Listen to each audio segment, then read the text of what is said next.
माई के चरण पूजे प्यार ली हम मांगी हो जात बाड़ू माई के चरण पूजे प्यार ली हम मांगी हो हाँ मांगी हो तो कजरा वाला के जय हो जान नजरा वाला लागी हो तो कजरा वाला के जय हो जान नजरा वाला लागी हो पोछी हो चरण माई के ओढ़नी के कोर भाग जागी हो हाँ जागी हो तो कजरा वाला के जय हो जान नजरा वाला लागी हो तो कजरा वाला के जय हो जान नजरा वाला लागी हो। Mix by Saroj recording studio Mirganj.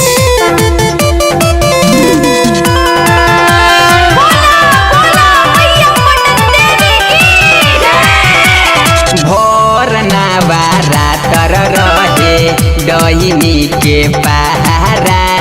लागी नाही नजर कुछु होई नाही तहरा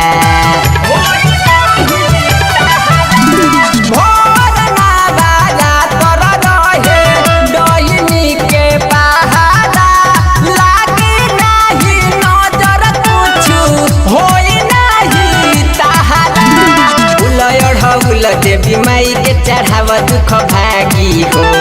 फूल अढ़ौल देवी माई के चढ़ाव दुख भागी हो हाँ भागी हो तो कजरा वाला के जय हो जान नजरा वाला लागी हो तो कजरा वाला के जय हो जान नजरा वाला लागी हो। जय हो मैया जय जय जय जय जय हो मैया जय जय जय जय हो मैया जय हो मैया जय जय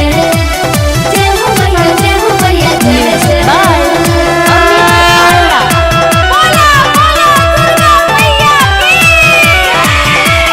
माई के मंदिर में सुना सभे तोह के देखी हो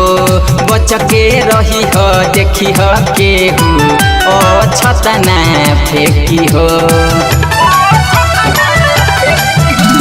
माई के मंदिर में सुना